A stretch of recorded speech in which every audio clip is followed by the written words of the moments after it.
Well, once me and John Doyle get talking, well, you simply can't cram it all into one scintillating recording. So here we are with part two next on Brio TV, the podcast.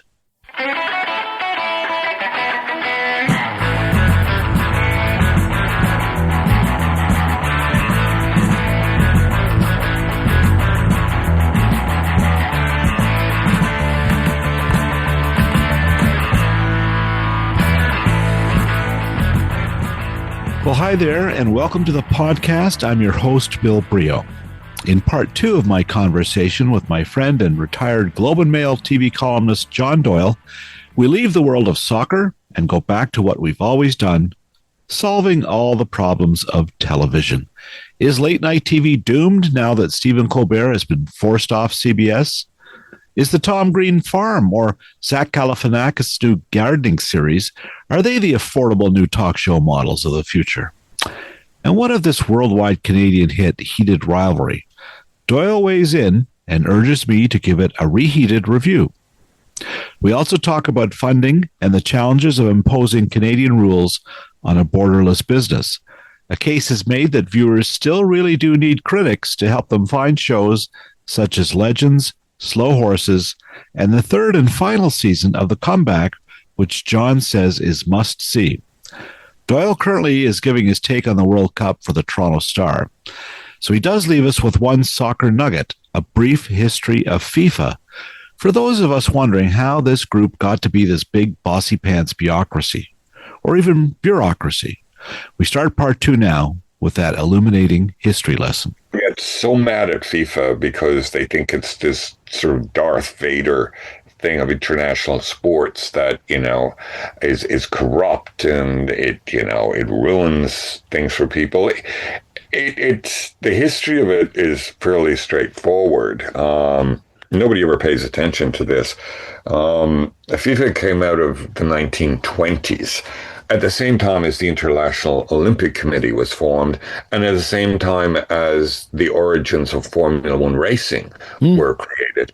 1920s, plenty of optimism in the world. Everybody had been through the First World War, which seemed like a pointless war with millions of dead. So people, including this guy in France named Jules Rimet, who was the founder of FIFA, his idea was, he had served in the army in France. He served on the front lines. He was a good soldier. He went from sergeant to being a major by the time the war ended. But he, like many others, saw the war as a waste of time and figured there's got to be a better way to deal with nationalism and anger between countries. So he was already involved in soccer. The French Soccer Federation, there was a federation in Belgium.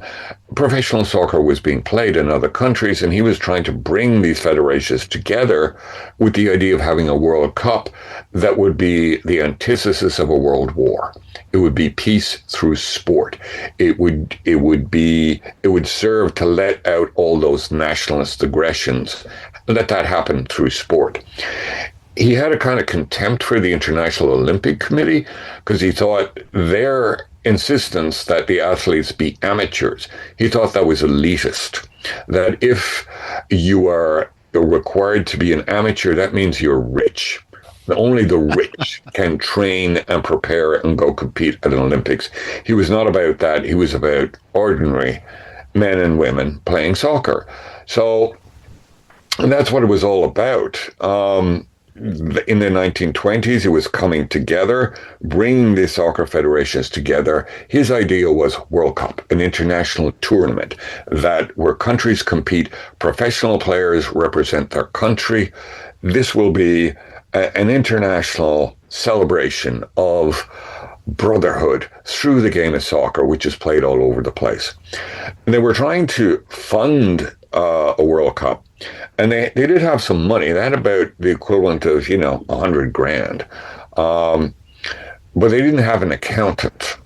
They had a guy in Norway, who was supposed to be good with money. So they gave him this money and said, this is for the World Cup. Like, you take care of it. You know, you're a money guy. This was the 1920s, and it turned out he was playing the stock market with FIFA's money. In the crash of 29, he lost it all. FIFA was broke.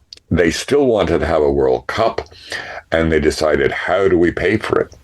They talked among themselves. They had gone to a couple of countries and said, do you want to host a World Cup? And the first country to say yes was Uruguay, because Uruguay was not a big country, but a soccer country.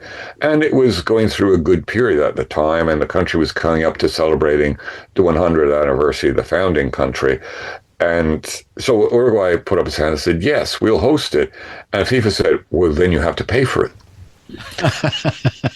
and Uruguay said, okay, wow, that works for us. So from then until now, that is the golden rule of FIFA. The host pays. It's brilliant. Yeah. I got to remember that here. We have a dinner party. John, that's perfect. I may just break that off into a standalone, the history of FIFA. Like that's very illuminating. I knew none of that. Well, you see, most people don't. No. Yeah, just before the World Cup, there was all of this anger at FIFA. You know, FIFA regulate, FIFA this, that, and the other, and nobody ever thinks, "Wait a minute, what is FIFA? Where did it come from? How did they end up being, this vast organization?" That story, I think it's a great story about the roots of it. And I think they're right about the Olympics and elitism. Like, that was Canada's complaint for years about hockey. Like, okay, you just amateurs, but it's not so much that they were elite, but the Russians were sponsored by the government. Yeah. That's not fair. And, they had a point. Very interesting. I never knew any of that. That's cool. Let's talk about a couple of things. I've been dying to talk to you about some of this television stuff that's going on right now. And again, you passed along a couple of notes. One of your notes is, why is Heated Rivalry a phenomenal hit? Mm-hmm. That's a question. And I started to watch the series. I didn't jump on it right away, watched the first 2 episodes. I didn't find the relationship compelling. There was a sexy show. And I like Jacob Tierney. I like a lot of good people involved, but it just wasn't, I kind of stopped watching it and that's a bad thing to admit to if you're a TV critic, because I truly judged a book by its cover. Mm-hmm. And I heard from a lot of people saying, well, come on, episode 3 or 5, those are the ones to watch. But in TV today, it just seems if you don't grab people right away, there's so much choice, you may not continue watching a series, right? So I made that was my mistake, I think. And I do feel I need to go back and watch it. But why do you think this is? Here's a show, the TCA awards are coming up, the television critics. It's got more nominations than anything else. It was an enormous hit in the United States on HBO. What is your theory as to the grand success of this Crave series? It's a genuinely romantic show. Mm-hmm. There is a genuine feeling of love and passion and lust. It's about love and lust between these two characters. There is an enormous audience for romance. Mm-hmm. We have had, I think, far too many romantic comedies, rom-coms that, look like they were written by a machine. Every writer says, oh, I could write you a rom-com. And that, one that has power, that actually is about the presence of intense love accompanied by lust, is very hard to do. I think it's interesting about Heated Rivalry that the fan base is women. I mean, the fan base for the books before the show was launched was women. I think part of the reason it's a phenomenal hit is that many women are fascinated by gay sex. It's not something that's talked about a lot, but I suspect that many women who are in ordinary heterosexual relationships have a fascination with gay men having sex. And wonder about the intricacies of it and the lust that's involved and what actually happens and what is going on with that kind of love affair where a genuine physical lust is involved. And Heated Rivalry gives you answers to that. If that's something that you're a woman, you've always wondered about, it gives you that answer, and it makes you want to watch more episodes. And I think it is, I said at the beginning of this long-winded answer, it's romantic, love and lust, and with a power to it that is rare. A lot of what we see in terms of love stories in film and television is two very famous actors allegedly in love or falling for each other. Then there's an obstacle. Then they come back together and find love. It's very conventional. And I think people, without realizing it, were always longing for a different kind of love story. And it's there in Heated Rivalry. And do you think the fact that it's specific about hockey, is that part of the attraction or appeal? I mean, if these were two soccer players, football, would it be any different? Oh, the hockey is part of the power of it, especially I think to an American audience where they don't know a lot about hockey, where hockey is sort of, the fourth or fifth sport in terms of what they pay attention to. Right. So hockey has this, there's an allure to it. There's something exotic about hockey and the physicality of hockey, I think, for a lot of viewers. And again, especially women viewers. I mean, hockey players are in good shape, often more so than soccer players or, baseball players. So I think there is, Heated Rivalry caters to, they probably didn't realize this, all of it, but it caters to the curiosity of viewers, especially women viewers. Well, that's something for sure. I mean, as someone who's played like beer league hockey for years or used to, I can't imagine. To me, that would be more like reheated rivalry or underheated or anyway. We'll be right back with John Doyle after this short message.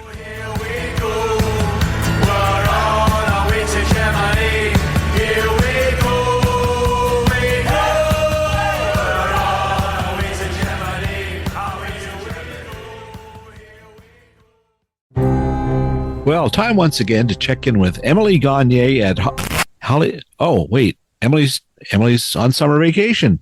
Oh, I have to do this. Well, I'm going to have to do this myself. All right. Well, listen, apologies in advance, but I'm here to tell you about what's due on Hollywood Suite. And I'm talking about the month of July. And we got a brand new series. It's called The Revenge Club, and it's a British crime dramedy series. It's coming on July 10th on Hollywood Suite, and it's created by Gabby Asher, who did The Girlfriend. And it also stars Amy Fillion-Edwards from Slow Horses, one of my favorite shows.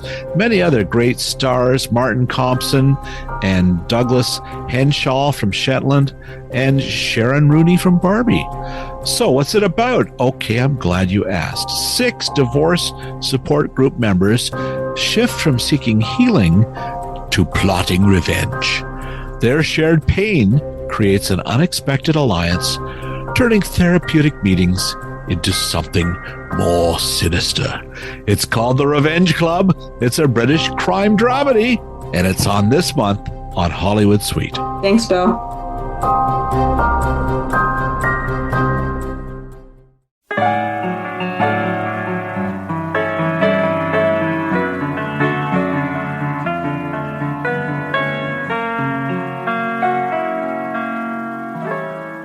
And here he is again, John Doyle. Well, let's talk about the TCA nominations. So they've singled out, as usual, they nominate that there's 200 critics from across North America. You and I went to many of their, no longer do they have these great press tours, but the organization still soldiers on with the awards.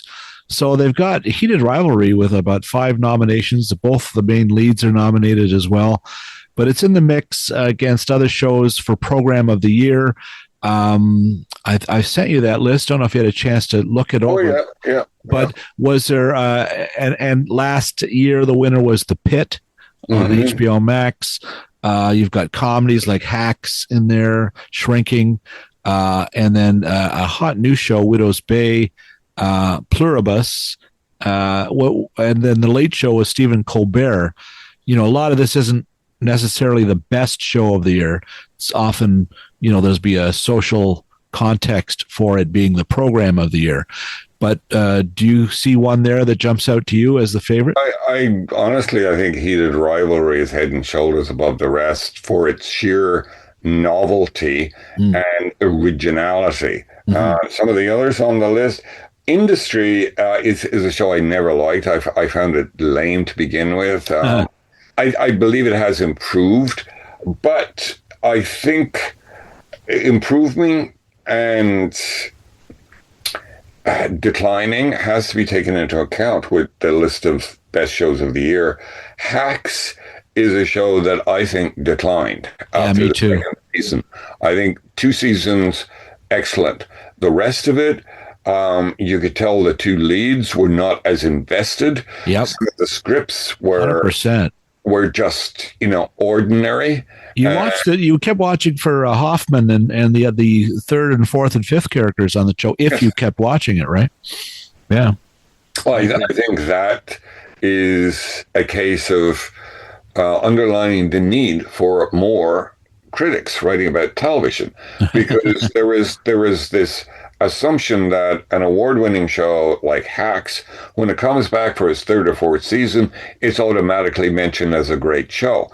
And that is written by people who have not actually sat down and watched seasons 4 and 5 and taken notice that there is a big decline in the originality of the scripts and in the work of the lead actors. I'm Shrinking. I'm no big fan of it. Widow's Bay so far. I've seen some episodes, not a lot. I'm not gripped by it. I think it's a novelty show. I'm not sure where it's going. The Comeback I admired a lot. I think Lisa Kudrow took on something very significant with that show. It's satirical, but it's anchored in a very real moment in television, in that Lisa Kudrow's character in The Comeback is brought back to do a sitcom, a comedy that is created by AI. And she has to dodge that. She doesn't really want to admit that this show is written by a machine. It's put together by a machine. James Burrows, who died recently, his last appearance on screen, I think, was in The Comeback. Wow. In which she tries to persuade him, one of the great TV directors, especially comedy directors of all time, she tries to bring him into the show, and he's tempted and eventually says, no. AI, no, it's like there has to be a human element. And I think one thing about this list before we move on, I wouldn't mind seeing The Late Show with Colbert I like that it's nominated. I think if it won, I think that's a stand. Yeah. Taking a stand against corporate media, is taking a necessary stand against the cancellation of Colbert. And Colbert was canceled because of corporate maneuvers and trying to please the Trump administration. Yeah. But, I think that would be a good idea. Although, you know what, John, I'm going to just be a contrary voice in this, because I found the last few months of the show, there was a lot of genuflecting, and, it almost became... The entire industry was sort of thank you for saving our country kind of moments to Colbert. And look, a brave stand. He's a brilliant guy for sure. But I did find that got tiresome. And even the very last episode, I thought, was not, for me anyway. I like McCartney, and they're having that little jam session at the end with Elvis Costello. Could have taken more of that. the musical part of it, but the supernatural element, okay, try something different. But I wasn't as into it as maybe the final episode of some other talk shows in the past. I would agree with you, Bill, about the very final episode of Colbert's show. I think it's a big undertaking. It's an awkward undertaking. You either go off in a wacky direction, which I think they did, or you go back to the basics of the talk show format. I did find the last couple of weeks of the show, yes, it did become grating that there was, people bending the knee to Colbert and praising him.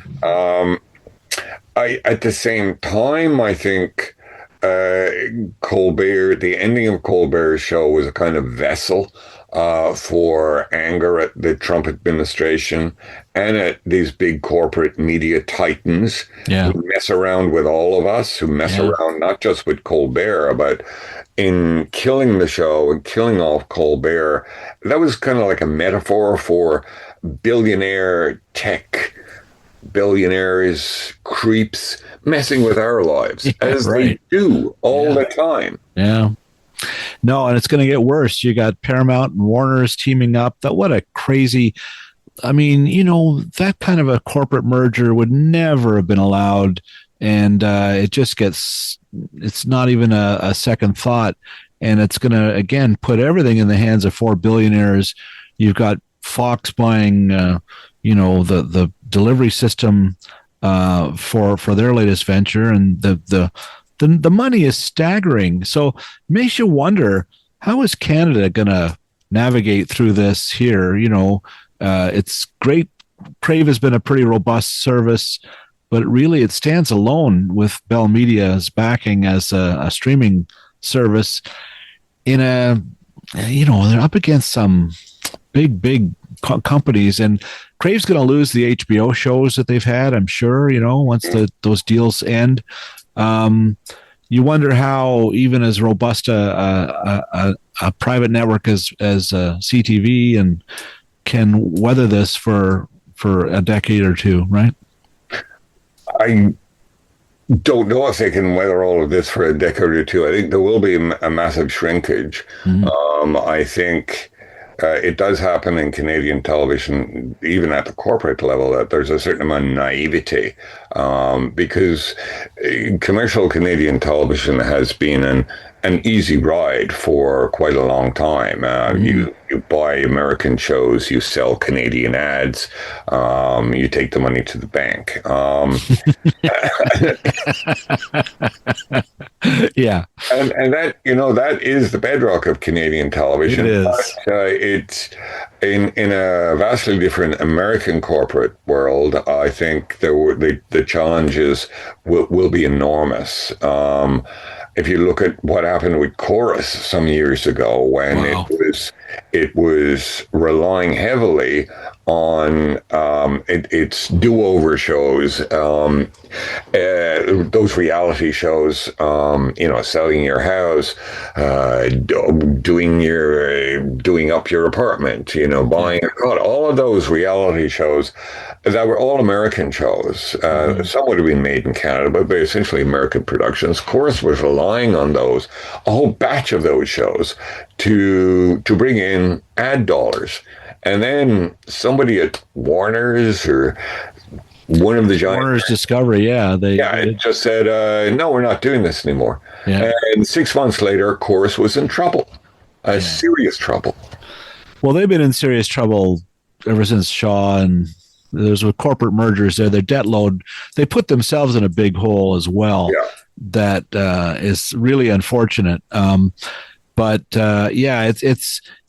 also I wonder if you follow this more of a business story, but the whole deal with, funding in Canada. As you mentioned, the networks had this money machine because they just bought American shows and kept the revenue for the commercials. But also there's a grand reliance on funding, in Canada, that we're up on the border of this enormous entertainment machine, and you can't compete without some help. But recently, the government literally told the CRTC, your plan to take money from Netflix, go back and think about it again. Like there's been some pushback to that model. And it just seems the dilemma for the government or for regulators is, how do you regulate for one nation in a borderless business that television has become, right? It just seems very unwieldy and very difficult. And I just don't think anyone has really figured it out yet, right? I think that's largely true, Bill. What the CRTC wanted to do in terms of requiring the American giants like Netflix and Prime Video and that to donate a small portion of their income in Canada to a fund that helps create local television, local productions. That's not unique. It's not unusual. It's done in Europe. Mm-hmm. It's been done successfully in other countries. You always get some bite, some backfiring from the American tech companies. But if you are firm with them, as countries in Europe have been, then they do pay up. It's just the cost of doing business. The problem right now for us is the Trump administration. Many of those tech giants have the ear of Trump himself or the Trump administration. So all they have to do is whisper to somebody in the Trump cabinet, Canada is making us pay money and this is unfair. So yeah, you get that pushback there. At the same time, I think the funding model you're talking about in Canada, where either big Canadian commercial outlets or foreign commercial outlets pay money into a fund that supports Canadian television, the funding has to justify itself. I think that is a crucial thing, that somebody needs to stand up and say, okay, this show or this program, this thing exists because of the funding we put into it. Otherwise, it looks like all of that money is going into funding things that nobody knows about, nobody cares about. Is it funding jobs that actually produce something, or is it a mere statistical thing to say, oh, now we have this many people from this kind of background working on this kind of shows? I think the funding model in Canada requires, CBC is important in this, but it is required to stand up and say, this is where the funding goes, and look what we're able to do with it. If we don't get the funding, this many jobs collapse, this many services disappear, and they need to be honest about it. Yeah, no, those are great ideas, and it's a complex issue. Don't go away. We'll head into Extra Time next with John Doyle.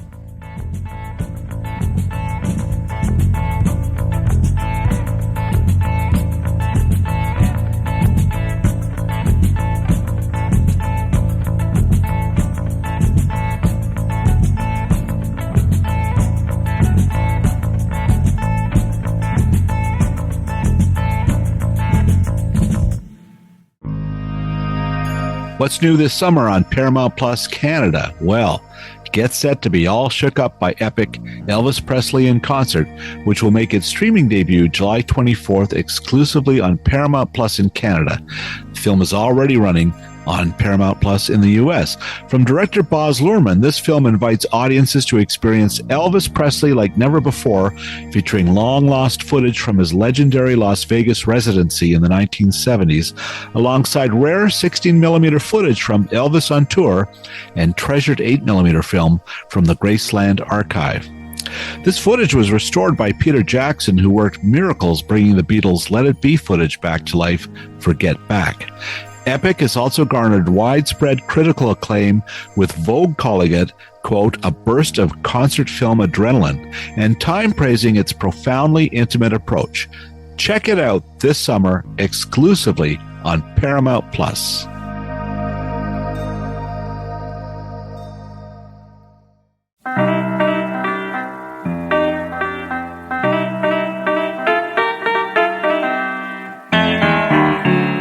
We are back.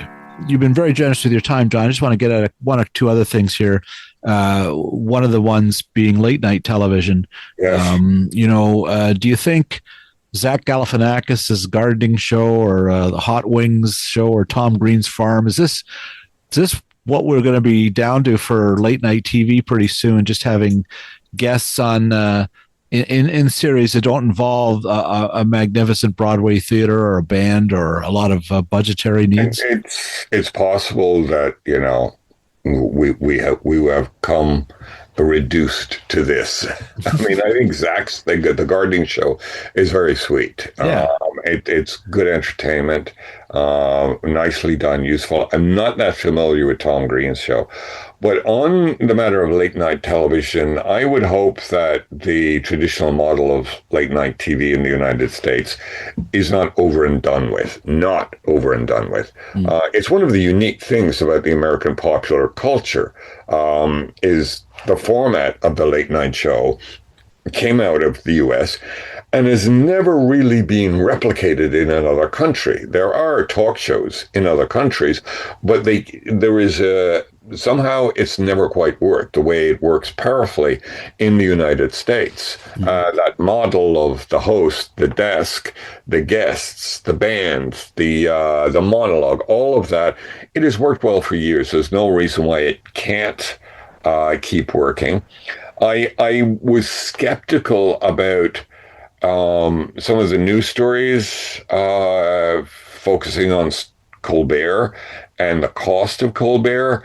I'm sure that Colbert show was costing too much, but I think part of that was just running that huge Broadway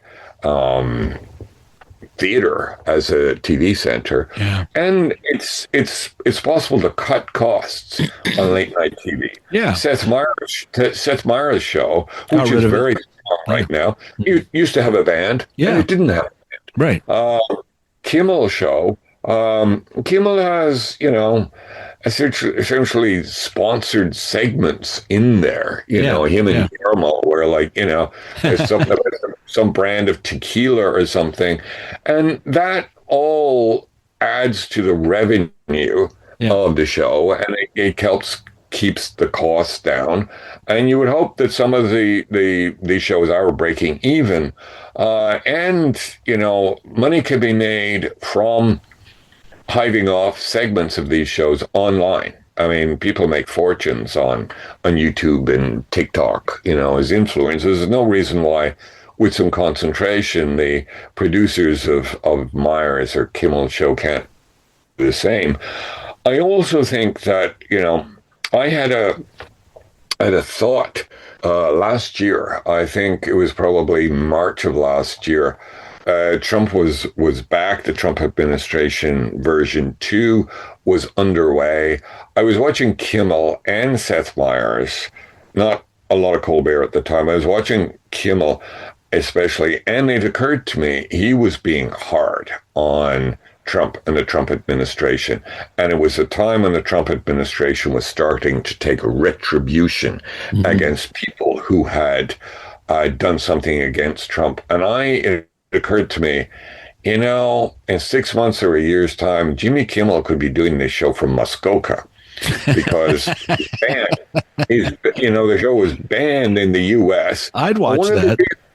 One of the reasons for thinking that was, I think, realizing that in American politics, the way it works is, okay, Trump was elected for a second time. As soon as he's elected, the opposition disappears, evaporates.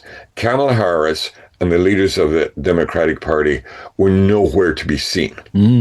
It's not like a parliamentary democracy like we have in Canada, so that when the prime minister is elected, he has to go to the House this many days a week, this many months a year, and face the opposition, the critics of his or her government and in government departments. That doesn't happen in the United States. So the way it worked with Trump too was Trump is out there blathering and he's seeking retribution. By default, the late night hosts become the opposition. Yeah. Essentially, they become the political opposition. Mm-hmm.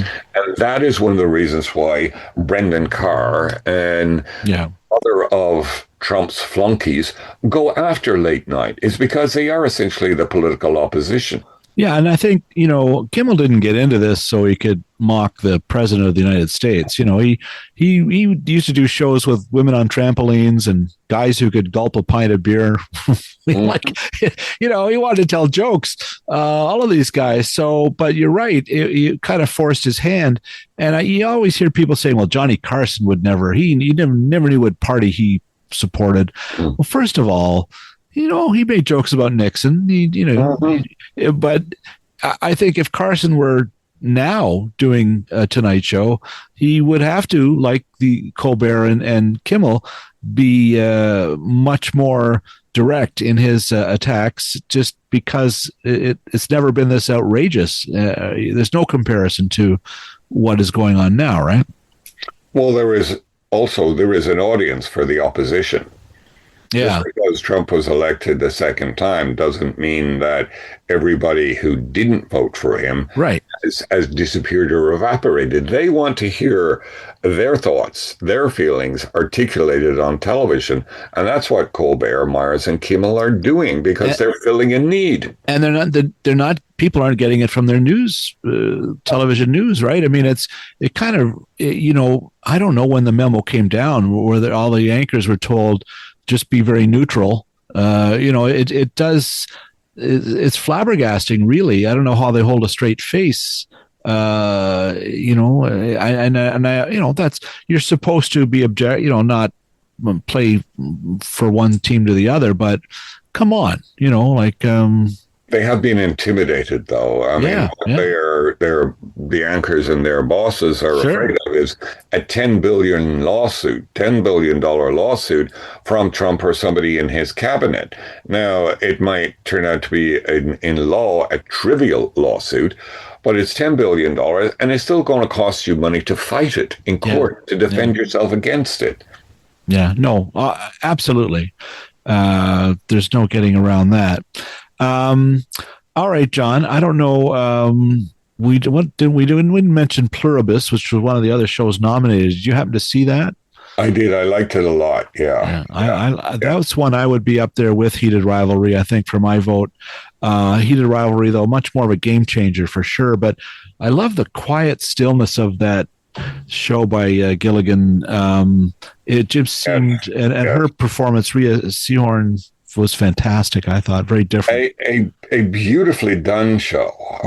There are, given I guess the cost of making television today, even if you have a big time somebody like Netflix or Amazon Prime behind you, there's not a lot of visual oomph, visual beauty in television, certainly in episodic television. But Pluribus had scenes that you were taken aback by the sheer beauty of what was happening, and it was a quiet show. Yeah, was it not? Yeah, it was, and that Gilligan is a genius at that. Yeah, at extrapolating a major meaning from quiet scenes. Yeah, it was very still. And besides soccer, what are you watching? What shows have? Is there one or two you want to mention that you've been really recently? I'm really enjoying Maximum Pleasure Guaranteed. That's on Apple TV. Okay. Tatiana Maslany is in it from Orphan Black. Orphan Black. It's a wonderful show. It's very twisted. Mm-hmm. Tatiana Maslany is wonderful in it. Mm-hmm. A reason I think the show isn't on everybody's radar right now is that Tatiana Maslany has not gone out and done a ton of publicity for this. I mean, usually there's an actor, who turns up on the late night shows, who's in the entertainment sections of the press. But there has been very little promotion behind it.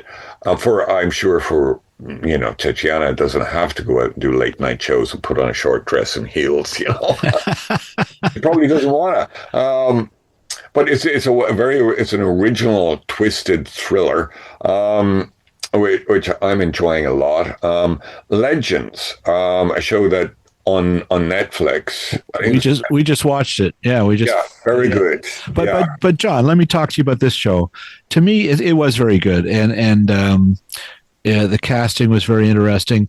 But if you're watching Slow Horses, which I consider maybe the best show on television. I'm just Gary Oldman. I mean, my God, but all of them. And each of the 5 seasons is just, there's no drop off to me. They're all fantastic. So Legends seems a bit of a Slow Horses wannabe in some ways, the way that it's structured. A bunch of misfits they have to sort of solve a lot of problems that the MI5 can't get to. MI6, they look after, what do they look after? People stealing from grocery stores. Yeah. I liked Legends. That was the only thing that was in the back of my mind all the time I'm watching it, right? I would agree, but in the gap between seasons of Slow Horses, it'll do. It will do. It fits the bill, and it transcended this will do. I think it was stronger than that. I think Steve Coogan is a great actor. Yeah, a dramatic actor, mainly known for comedy. Yeah, for the characters he has created, but an actor of considerable power, and surrounded by people who are not famous, but who did a very good job. Yeah. I enjoyed it, and I put it on Facebook, I think, a recommendation, and a lot of people responded to it very positively. So I know it did tick all the boxes with, some of my former readers in the paper, people who just follow me online now. Yes, people starve for their daily hit of John Doyle. Now thank you, Bill, but they're starved for recommendations, I think, and for steady coverage of television. Yeah. And one of the things we talked about was a show like Hacks. Yeah. Nobody writing about television really stepped up and said, listen, 2 seasons are great. This isn't good. And somebody needs to articulate those views on behalf of an audience who want guidance on how to spend their time and money. Part of the thing, though, John, I think, is if you're doing this, I talked to Alan Sepinwall recently in the States, who has covered TV on his own on What's Alan Watching, but used to write for the Rolling Stone, different places. There's just so damn much TV. It's so overwhelming. It's a tidal wave trying to stay on top of it. And so you don't go back and say, Hacks isn't as good in season 4 and 5. You just don't get to it, maybe. Even I thought at times, I love Only Murders in the Building. It's a very entertaining show. It's a stellar comedy cast. And every season there's other new faces. The 5th season was like they fired all the writers and they just hired 5 people off the street. It just seemed to drop the ball for me. I haven't written that. Part of it too is like, well, I'm going to wait to see what season 6 is like when they go to England. But, that may be part of the criticism deficit is there's just the 5 new shows that week you better jump on before you get back to the ones that's been on the air for a while, right? Well, I think if you're fully employed writing about television, which so few people are these days, right. I think your job is to go below the surface of what public relations is telling you are the hot 5 shows this week or month. Go beneath the surface of that and find shows that your readers need to know about. I think it's about knowing your readership, as well as knowing about the broadcaster or the streamer. Know your audience, know what they like, remember what they like, and take them to a show, to a series that is going to give them pleasure and have meaning for them. There it is. There's the formula. Thanks for the reminder, John. I will try to follow that. I will jump on a few things, because even just you and I talkings make me think, well, yeah, I should have weighed in on that J-Lo show that we watched here 2 weeks ago, and I instantly forgot everything about it, and just say that. because it needs to be said, yeah. right? All right. Well, listen, I'll let you go back to you're very busy with coverage. And do we want to mention anything else, John? We talked earlier about your play, and the plans were to have a performance in this year. Looks like that's going to be postponed a little bit. Do you have any update there? The play is postponed because the theater, a new performing arts center in Toronto on the waterfront, it was going through renovations, renewal process starting last year, and it turned out they faced incredible problems with the building, structural problems. The art center was not ready to be open in May of this year as promised, so everything is essentially put back by a year. The play is called Shelter, and right now it is scheduled to be staged in May of 27 next year. And with an ounce of luck and a bit of grant money, it will tour after it's staged in Toronto, and we are hoping to take it to places in Ontario that are connected to the theme of the play. The play is anchored in the Irish famine crisis that happened in Ontario in 1847-48, and we'd like to take it to places Ottawa, Kingston, Peterborough, Burlington, that everything about the history of those places was anchored in the famine crisis of that period. Well, don't forget Orangeville. Come and I'll get you into the Opera House up here. And I'll show you the statue of Orange Lawrence. Would love to. Maybe you can write him into the play. Anyway, John, always a pleasure. I hope to see you soon, maybe at the your pub down there when when does it all end? It's about another 3 weeks, Bill. I mean, we're just clearing our throat with the World Cup. All right. Well, I'll let you get back at it, John. It's always a pleasure. Great to see you again. You're looking well. Thank you, Bill. So are you.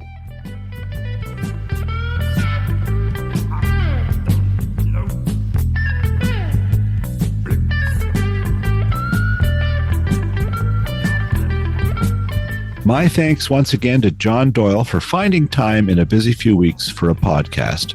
Read him in the Toronto Star throughout the FIFA World Cup tournament. Thanks as always to Phil Hong for ignoring all the red cards and bringing this episode into the group of 16. Kudos to those crispy critters, BJ Del Conte, Paul Boudra, and piano man Stephen Dudley for the music heard on this podcast. And finally, thanks to you, listener. If you liked what you heard, please spread the word. I'm Bill Brio. Thanks for listening.